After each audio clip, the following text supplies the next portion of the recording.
वो मैं सोच रहा था कि इसकी बीवी का क्या होगा।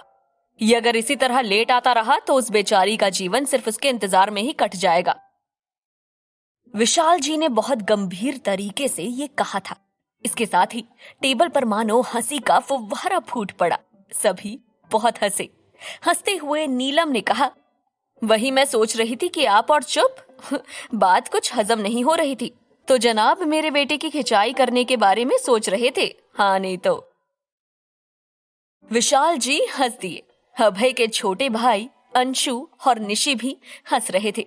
अंशु ने कहा, वैसे भाई पापा की बात सच में ध्यान देने लायक जरूर है।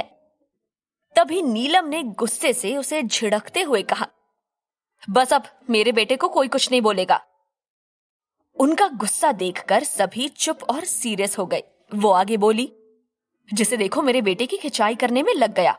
बेटा तू इनमें से किसी की बात पर ध्यान मत दे। जब तेरी बीवी आएगी ना तब अपने काम का समय कम कर देना या उसे अपने साथ ले जाया करना ऑफिस। उनकी आवाज में शरारत भरी थी। सभी एक बार फिर जोर से हंस दिए। अभय ने थोड़ा चिढ़ से कहा, क्या मम्मा आप भी इनके साथ मिल गई? इसी तरह हंसी मजाक करते हुए उसका डिनर खत्म हुआ। रोज डिनर के वक्त उसके घर का यही माहौल होता था। सभी साथ में बहुत हंसी मजाक किया करते थे। अभय के सारे दिन की थकान कहाँ गुम हो जाती उसे पता भी नहीं चलता। खाना खाकर वो अपने कमरे में आ गया। वो अपने दिल में एक अजीब सी हलचल महसूस कर रहा था। पहले तो उसे इसका कारण समझ में नहीं आया। फिर उसे आज खाने की टेबल पर हुई बात याद आई। जैसे ही उसकी बीवी का जिक्र आया, जाने क्यों उसके दिल में सुल्लू की तस्वीर उभर आई। वो जब से सुल्लू से मिला था उसे भुला नहीं पाया था। वैसे तो हर वक्त काम में बिजी रहता था, पर जब भी खाली बैठता सुल्लू के बारे में ही सोचने लगता। उसने सोचा अब तक तो उसके स्टिचेस भी कट गए होंगे। स्टिचेस की याद आते ही उसे सुल्लू का चेहरा याद आ गया, जब डॉक्टर ने उसे स्टिचेस लगाने के लिए कहा था और उसके होठों पर प्यारी सी स्माइल आ गई। सुल्लू के बारे में सोचते सोचते उसे कब नींद आ गई उसे पता ही नहीं चला। दिन इसी तरह गुजरते जा रहे थे। सुल्लू और चुन्नू दोनों अपने काम और परिवार के साथ बिजी और खुश थे। उस एक्सीडेंट के बाद से दोनों कभी नहीं मिले थे। हालांकि चुन्नू मतलब अभय ने कई बार उससे मिलने का सोचा, पर कभी हिम्मत नहीं जुटा पाया। वो अब भी सुल्लू को भुला नहीं पाया था। सुल्लू कई मर्तबा उसके फ्री टाइम को आबाद कर चुकी थी। वो अकेला बैठा उसके बारे में सोचने लगता। वो उसे और करीब से जानना चाहता था। इधर सुल्लू के दिमाग में ऐसा कोई भी खलल नहीं था। उसे अभय याद तो था, पर सिर्फ एक मददगार के तौर पर। वैसे अब चूंकि सुल्लू बिल्कुल ठीक हो चुकी थी तो उस घटना को लगभग भूल चुकी थी। साथ ही साथ अभय को भी। एक शाम सुल्लू को उसकी ऑफिस की तरफ से एक म्यूजिकल कॉन्सर्ट के पासेस मिले थे। वो बहुत ज्यादा एक्साइटेड थी। उसे म्यूजिकल का बहुत शौक था। उस पर से लाइव शो तो वो कभी भी मिस नहीं करना चाहती थी। पर प्रॉब्लम ये थी कि वो जाए तो किसके साथ। घर पर किसी को भी म्यूजिक का शौक नहीं है। फिर उसे याद आए अपने दो बेस्ट फ्रेंड्स नीलू और अनु। नीलू मतलब नीलांजना और अनु मतलब अनुराग। दोनों सुल्लू के साथ स्कूल में पढ़ते थे।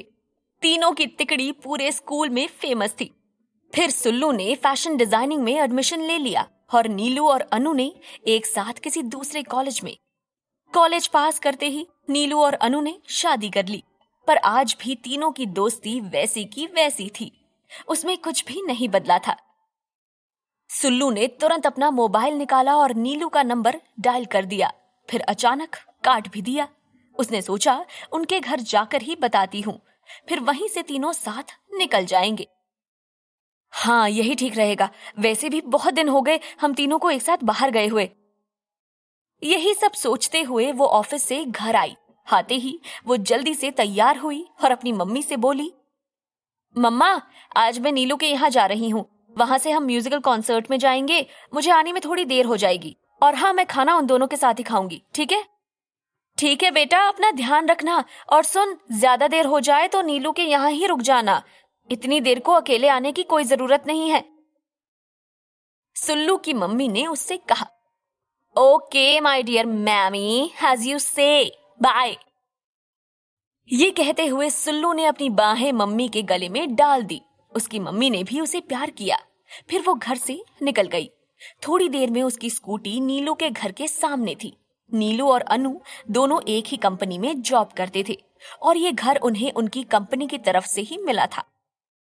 सुल्लू ने डोरबेल को प्रेस किया। बिना कोई इंतजार किए वो एक के बाद एक कंटिन्यूअस बेल बजाती रही।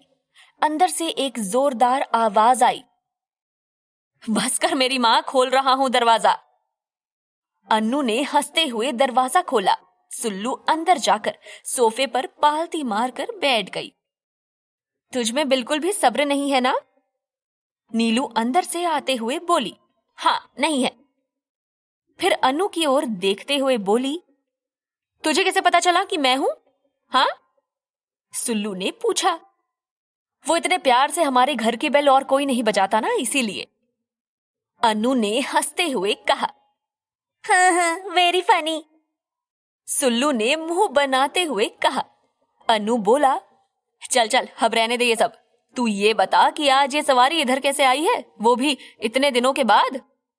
अरे हाँ, देखा ना, तुम दोनों हमेशा काम की बातें भुला देते हो। मेरे पास म्यूजिकल कॉन्सर्ट के पासेस है, जल्दी से तैयार हो जाओ, फिर हम चलते हैं। पहले कुछ खाएंगे पिएंगे, फिर कॉन्सर्ट में चलेंगे। बहुत दिन हुए हम तीनों कहीं गए नहीं हैं। आज मस्त आउटिंग हो जाएगी। फिर तीनों तैयार होकर निकल गए। पहले उन्होंने खूब सारा स्ट्रीट फूड खाया, फिर कॉन्सर्ट में गए। अनु ने नीलू और सुल्लू को कॉन्सर्ट हॉल के गेट के सामने छोड़ा और खुद गाड़ी पार्क करने के लिए चला गया। सुल्लू और नीलू वहीं खड़े उसका इंतजार करने लगे। थोड़ी देर बाद दो लड़के और एक लड़की उनके सामने से होते हुए गेट की तरफ बढ़े। उनमें से एक लड़के ने थोड़ी दूर जाकर पलटकर उनकी ओर देखा। सुल्लू का ध्यान उस ओर नहीं था, पर नीलू ने साफ देखा कि वो लड़का सुल्लू को बहुत ही गौर से देख रहा था। दिखने में वो लड़का किसी बहुत रिच फैमिली का लग रहा था। व्हाइट टी शर्ट और डार्क ब्लू डेनिम में वो बहुत हैंडसम दिख रहा था। पर ये है कौन? कोई जान पहचान वाला तो नहीं दिख रहा था। वो अब भी सुल्लू को घूर रहा था। नीलू उससे या सुल्लू से कुछ कहती, तब तक उसके साथ आया लड़का उसे अंदर ले गया।